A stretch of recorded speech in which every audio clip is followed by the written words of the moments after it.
Now, when it comes to expansive sun-baked vistas, no one does it better than John Ford. Yep, the daddy of all American Western knows a thing or two about making your eyeballs bleed. Just check out some of these landscapes from his seminal 1956 film, The Searchers.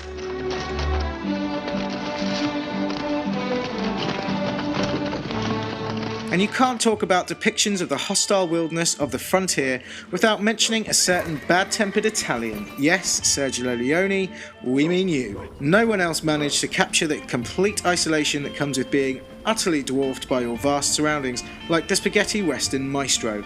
Just have a gander at the opening sequence of A Few Dollars More. As for the era, well, look no further than Sam Peckinpah's The Wild Bunch.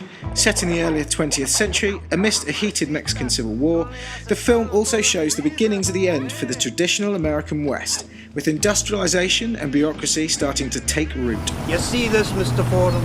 The brooding cowboy. There aren't many of these left, you know. And let's not forget the film's protagonist, Thornton, is a former outlaw given parole in exchange for hunting down members of his old gang. You've got 30 days to get Pike or 30 days back to Yuma. You're my Judas goat, Mr. Thornton. And what was that pretty speech in aid of? Don't rightly know, but it sure felt good saying it.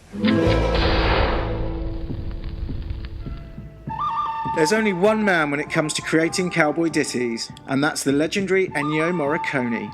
Arguably the greatest film composer ever, Morricone's doleful string pieces and haunting melodies have become an iconic staple of the Western genre, and their influence is apparent throughout Red Dead Redemption. Just have a listen to this.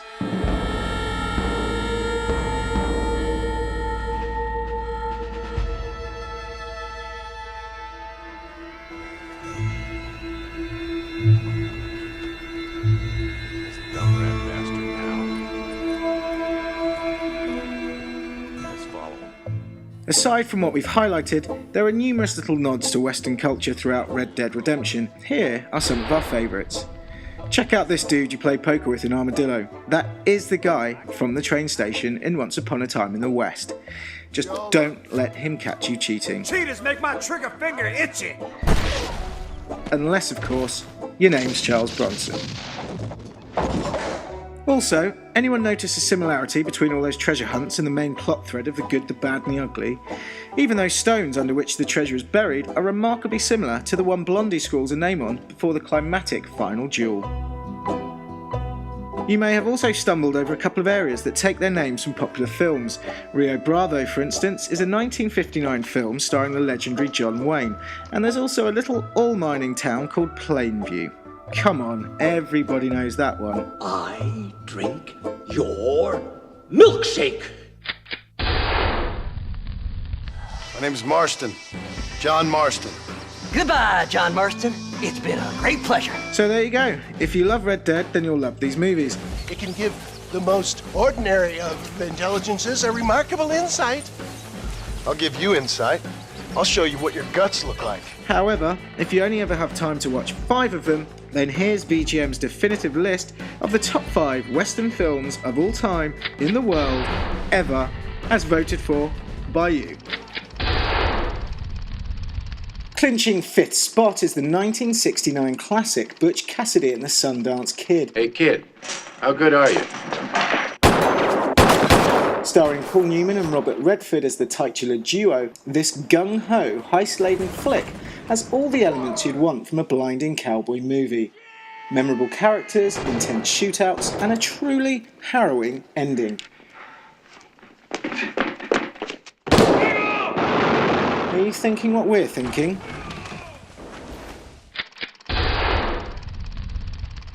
At 4, we've got the debut of 2 of the genre's heavyweights, Sergio Leone and some little-known TV actor called, what was it again? Clint Eastwood? Leone and Eastwood combined forces for the first time in A Fistful of Dollars. This was the first film to bring the spaghetti western to mainstream American audiences, ditching the macho heroism at the centre of many westerns before, and opting for a more flamboyant, action-orientated style. We're betting poncho sales went through the roof after this.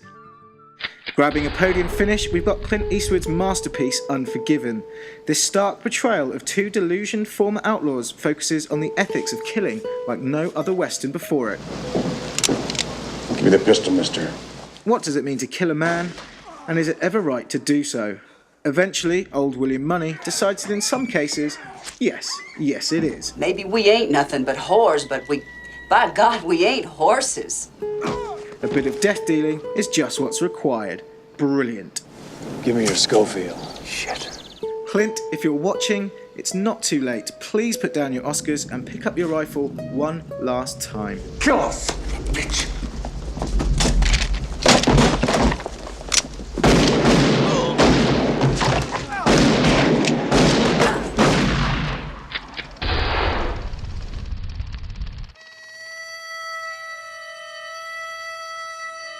Narrowly missing out on our highest accolade is Sergio Leone's masterful Once Upon a Time in the West. This is just pure cinema, period. The score, the characters, the harmonica, Claudio Cardinale, the final duel. Was it necessary that you kill all of them? I only told you to scare them. People scare better when they're dying. Henry Fonda as a bad guy. To put that into context, that's like Pixar making Toy Story 4 with Woody as the villain. People like that have something inside. Something to do with death. Simply put, you must see this film. Oh, and have a butcher's at the train station in the opening. Armadillo, anyone? It's the time you've been waiting for. It's time to reveal the best Western of all time ever. And it's an Italian hat-trick for Sergio Leone, with the good, the bad, and the ugly. When you have to shoot, don't talk. This epic tale of three men in their pursuit of a fortune in gold takes them across a country torn by a heated civil war, and features the most iconic Morricone soundtrack to date.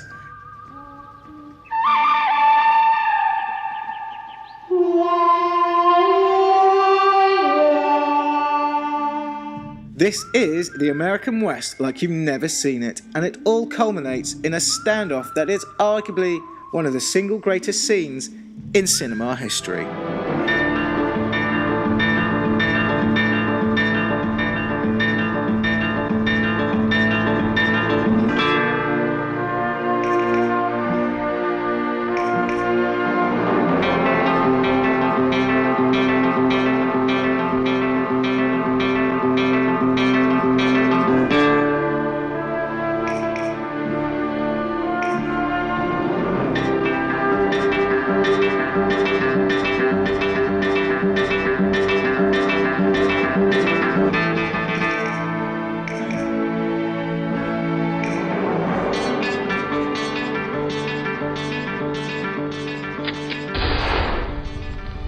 You want me to take out a gun and blow a fucking hole in your head right here?